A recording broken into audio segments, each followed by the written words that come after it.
Hola amigos y amigas de Librería Orwell. Volvemos a vuelta de una semana a traeros otros cuantos títulos de recomendaciones de lectura. El primero de ellos es un autor del que ya he hablado en varias ocasiones y que es Juan Goytisolo y es el libro Macbara. Eh, En otros momentos os he hablado de La Chanca, os he hablado de Campos de Níjar y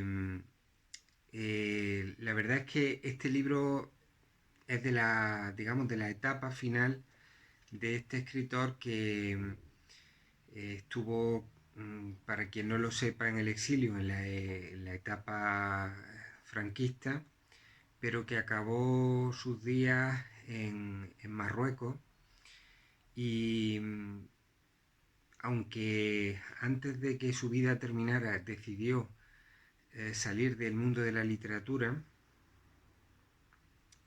o mejor dicho, dejar de escribir, no salir del mundo de la literatura, él nunca salió del mundo de la literatura, decidió dejar de escribir, digamos que esta es una de sus obras de madurez.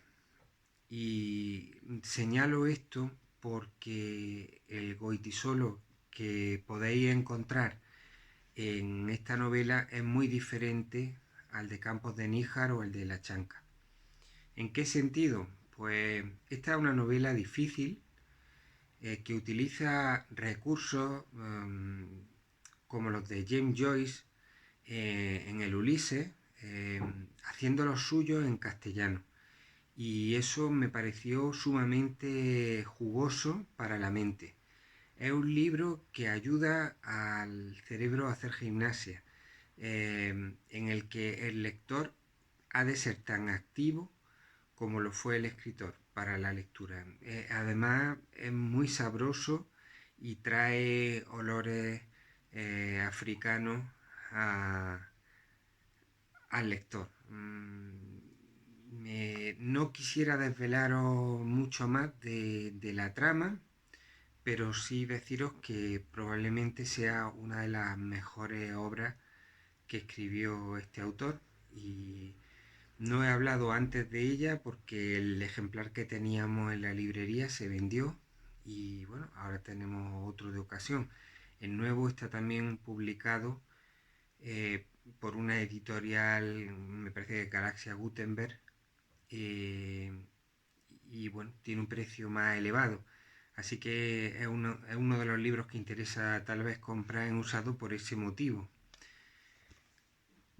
El segundo libro del que os quería hablar, o mejor dicho, el segundo autor, uno de los escritores grandes que todavía no habíamos tocado en el canal, es Roberto Bolaño.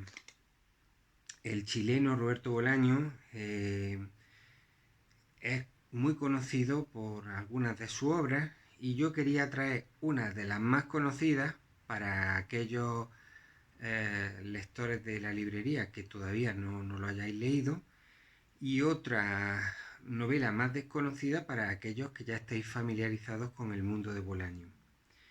Empecemos por la principal, por Los Detectives Salvajes. Eh, Los Detectives Salvajes fue la novela que hizo famoso a Bolaño y es una obra magna. Como novela estamos ante un libro tan importante, por ejemplo, como Rayuela, ¿no? Es una obra capital en cuanto a su estructura como novela, que es muy compleja. Nos encontramos con un libro que tiene tres partes.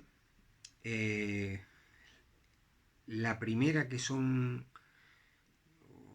digamos, unas 100 páginas, nos cuenta la historia de un poeta muy joven, un aspirante a poeta, que es Juan García Madero, que comienza a relacionarse con un grupo poético que son los realviceralistas.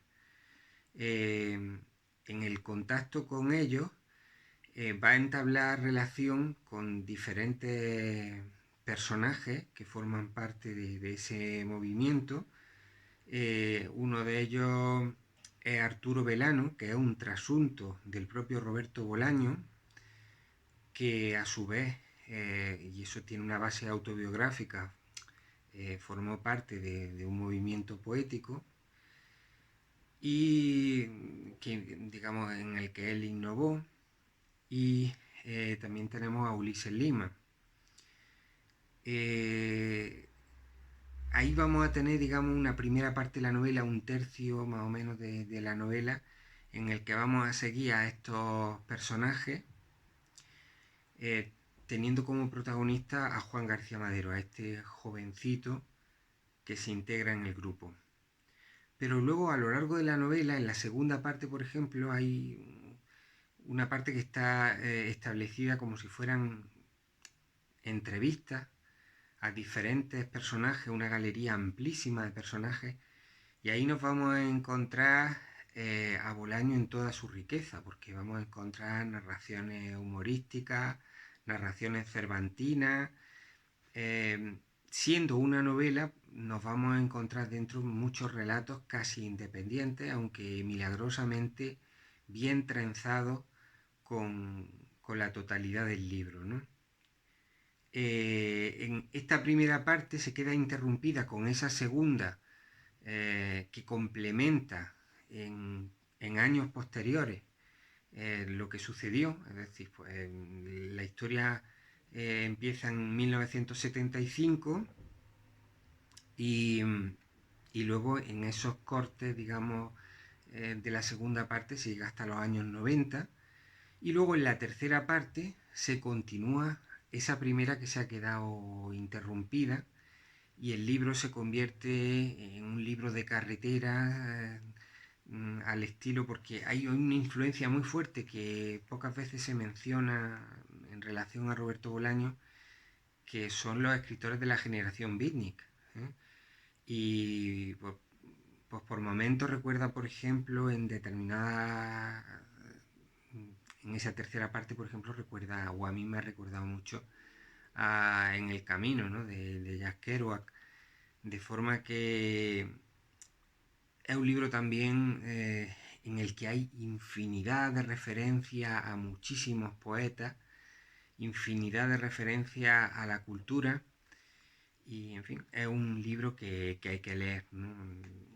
Digámoslo así, ¿no? De los libros importantes que se disfrutan y a los que hay que dedicarle un tiempo y una concentración de lectura porque no es una obra sencilla. Tampoco es que sea muy difícil de leer, pero sí que es cierto que es un libro dilatado y un libro que hay que coger con ganas. Mm, Entre las referencias también a las que yo haría alusión, pues creo que también la Odisea, porque el propio Ulises tiene, uno de los personajes protagonistas, pues también tiene aquí su Odisea. Así que para los que no hayáis leído a Roberto Bolaño, Los Detectives Salvajes es un novelón. La segunda de Bolaño es Nocturno de Chile, ¿de acuerdo? Nocturno de Chile fue, si no recuerdo mal, su séptima novela y es una obra totalmente distinta, si bien es muy interesante para introducirse en el mundo de Roberto Bolaño. Como veis, es una obra más de menos páginas, si bien también es de excelente calidad, y la trama está relacionada con la historia de Chile, el país del escritor, pero también hay alusiones a escritores como Huysmans, a escritores como Bernanos, eh, alusiones a la iglesia. A mí me ha recordado mucho, y creo que en este libro, digamos, sí que tiene mucho peso el origen social de la familia de Bolaño, que era humilde. Bolaño era hijo de un boxeador y, bueno, era una persona que no venía de literato y sin embargo en este libro los protagonistas pertenecen a la élite. Así que también es un relato muy jugoso y ideal para introducirse al universo de este escritor. Después quería hablaros de un libro muy muy agradable, recomendable al máximo, de uno de nuestros escritores españoles más queridos, que llevaba bastante tiempo sin publicar. El huerto de Emerson, de Luis Landero. Esto sí que es, digamos, una obra que habréis visto en muchas librerías, es una novedad. Y en nuestra librería tampoco es que estemos, digamos, muy casados con las novedades, pero es que realmente es una lectura deliciosa. Es que hay que recomendarlo porque este es un libro de un escritor que ante todo se define como lector. Es un libro sobre la creación literaria, es un libro sobre la lectura y es un libro en el fondo muy positivo y muy cálido. Y claro, eso gusta mucho. Yo soy muy amigo de aquellos escritores que han conseguido utilizar la literatura para elevarse. ¿eh? Eh, Hay muchos escritores y escritoras que han acabado sus días eh, en condiciones psicológicas que distaban mucho de ser óptimas, ¿no? Muchas personas que han optado por el suicidio, en fin. Y luego hay escritores, unos poquitos, que han conseguido utilizar la literatura para iluminarse y para iluminar a los demás. Eh, y creo que Landero con este libro demuestra que está dentro del segundo grupo y eso pues me reconforta mucho, ¿no? Este libro me ha recordado a libros como, por ejemplo, como una novela de Daniel Pennac o algunas obras de Henry Miller. Está plagada de referencias a las lecturas que a él le marcaron. También habla mucho sobre la escritura, o sea que es un libro para lectores y para escritores. Y también para amantes en general de la forma de narrar de Landero, que es maravillosa y es que es un libro delicioso. Pero fijaros que este libro que se llama El huerto de Emerson me lleva al segundo del que os quiero hablar y que casualmente había seleccionado antes de leer este. Era uno de los libros que quería recomendar en el canal.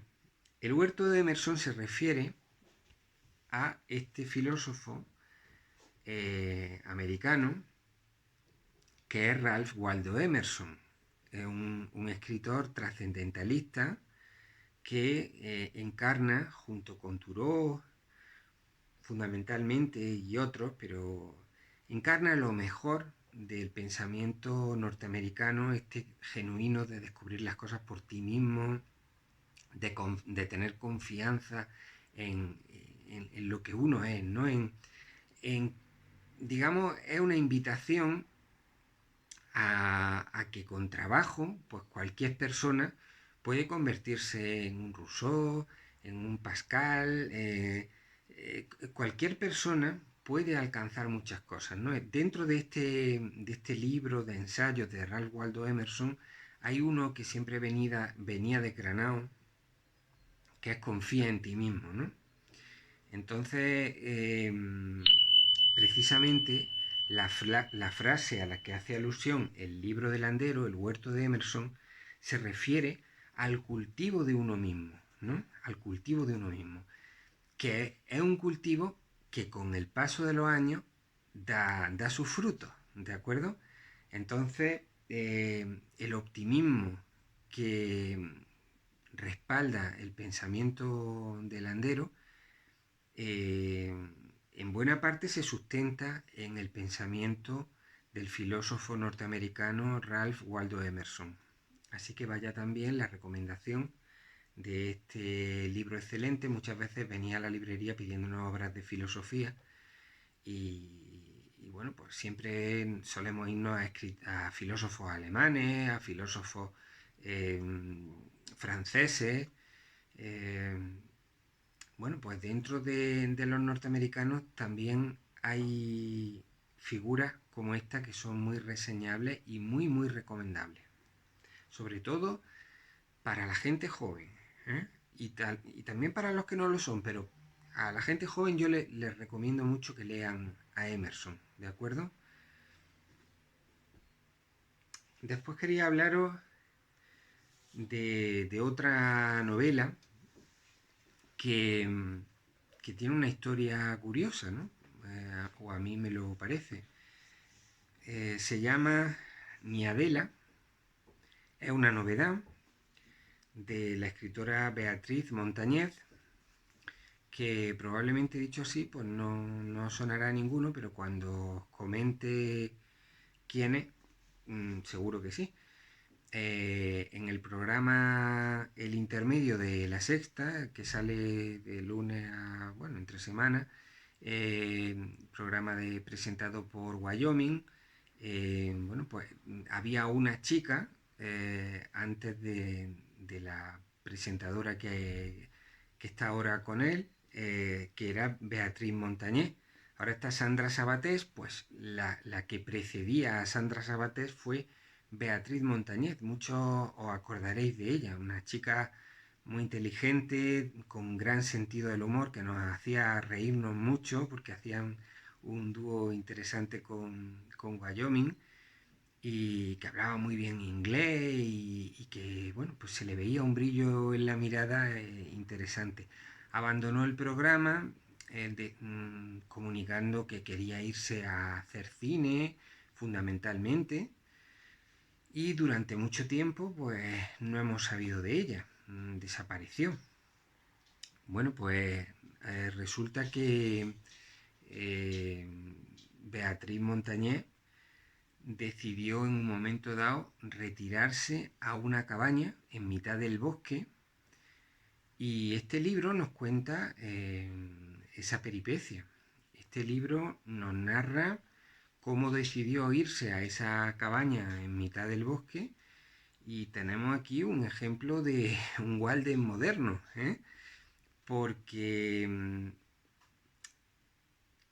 sin ser una escritora profesional, este libro está lleno de momentos poéticos, me parece que es un libro muy digno de leerse y que alude mucho hacia dónde vamos con la forma de vida del hombre moderno. Ella en un momento dado pues confiesa que se sintió muy perdida y pensó que lo mejor que podía hacer era quedarse a solas consigo en mitad del bosque y se fue a una casa que no es precisamente de lujo, una casa que le prestaron, a la que para llegar tenía que cruzar a través de las piedras de un río, subir una colina y bueno, a lo largo de la novela aparecen infinidad de bichos asquerosos como, bueno, bichos asquerosos, entendedme, arañas lobo, culebras, en fin, muchos animales que irrumpen en la casa, escorpiones, a los que ella además tenía bastante respeto, pero bueno, ella tiene claro que quiere reencontrarse consigo misma y huir del ruido, del tráfago y ir hacia el silencio. Es una historia pues, que se ha repetido muchas veces y la verdad es que tenemos un texto poético, con expresiones realmente bellas, con párrafos, el que no me detengo a leer, pero que con imágenes consistentes y hermosas. Y es un libro que recomiendo. A mí me ha gustado. Y ya por último, pues voy a pasar a las lecturas infantiles y juveniles. A ver, en primer lugar, os quería recomendar este libro que tenemos sobre historia del cómic, que bueno, está bastante chulo. Yo creo que es un recorrido desde los inicios del cómic, desde sus orígenes, pasando, es decir, pues explicando, pues, por ejemplo, la importancia que tuvieron los periódicos la publicación de las primeras tiras cómicas y recorriendo desde el cómic de superhéroes, pasando por Mafalda, pasando por Popeye, explicando el origen de algunos de los superhéroes.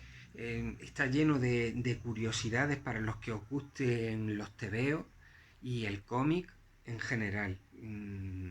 Y creo que es muy recomendable y muy entretenido para los amantes del cómic, ¿de acuerdo? Después os quería recomendar otra novedad que se llama Geografía Mágica, de esta escritora, de Ana Cristina Herrero, y que es un libro también muy interesante para los jóvenes porque son relatos eh, de la geografía española, con criaturas mágicas, con, digamos, con todo lo que serían leyendas españolas, ¿no? Y pasando por Castilla y León, por Cataluña, por Extremadura, por La Rioja, y nos va hablando, pues no sé, del gigante de Peñarredonda, de la laguna del lago de Babia, en fin, son fundamentalmente, en este caso hay algunas ilustraciones, pero no es un libro, digamos, enfocado a los niños, sino más bien a los jóvenes, pues para hablarles de historias relacionadas, pues yo qué sé, con la Atlántida, la Boca del Infierno, las cuevas de Cabalún, en fin, un libro muy hermoso, de ciruela, con ilustraciones de Carlos Arrojo, pero eh, no sé, que da respuesta, digamos, a muchas curiosidades de nuestra geografía. Creo que es un libro ideal para la familia, porque lo van a disfrutar los adultos y los niños, y me parece una forma maravillosa de incitarlos a la lectura. Después os quería hablar también de una serie para niños y niñas de 6 años que se llama Super Patata, es divertidísimo. Nos cuenta la historia de un superhéroe, de Supermax, al que un villano lo convierte en una patata, pero esa patata descubre que tiene poderes. Entonces, una vez que asume lo que le ha pasado, aunque no deja de buscar un rayo despatatizador, va buscando aventuras, y bueno, el dibujo es muy atractivo para los chavales, y, y creo que es una forma maravillosa de iniciarse en la lectura con esa edad, con 6 añitos, o por ahí, o por ahí. Después tenemos un libro para niños todavía más jóvenes, de unos 3 años, Fernando Furioso, eh, que tiene autores japoneses, y, y que nos cuenta la historia de un niño que se enfada muchísimo con determinadas prohibiciones que le hacen, pero se enfada muchísimo, muchísimo. No os podéis imaginar cómo se enfada. A cada página que pasa se pone más y más y más furioso, y ya veréis cómo termina.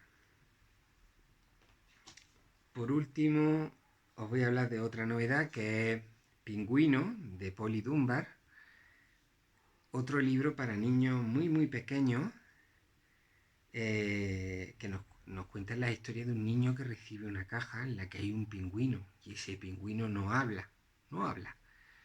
Y entonces el niño se empeña en que hable, pero el pingüino no habla, hasta que llega un momento que finalmente ese pingüino habla, y tenéis que descubrir eh, por qué y qué es lo que sucede, ¿de acuerdo? Este también es un libro para niños de 3 años aproximadamente, ¿de acuerdo? De 3, 5 años, entre 3 y 5 años podemos ponerlo.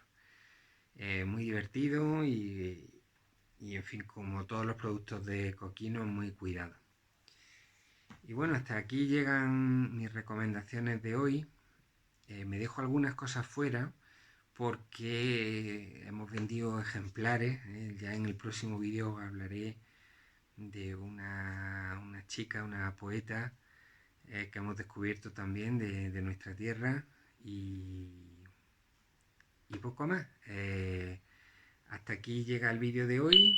Espero que estéis todos bien y si no lo estáis, que mantengáis la esperanza, que es verdad que las cosas siguen complicadas, pero tenemos que mantenernos unidos como sociedad ante lo que está pasando y actuar todos con responsabilidad, pero también con optimismo en que todo esto tarde o temprano pasará si ponemos de nuestra parte.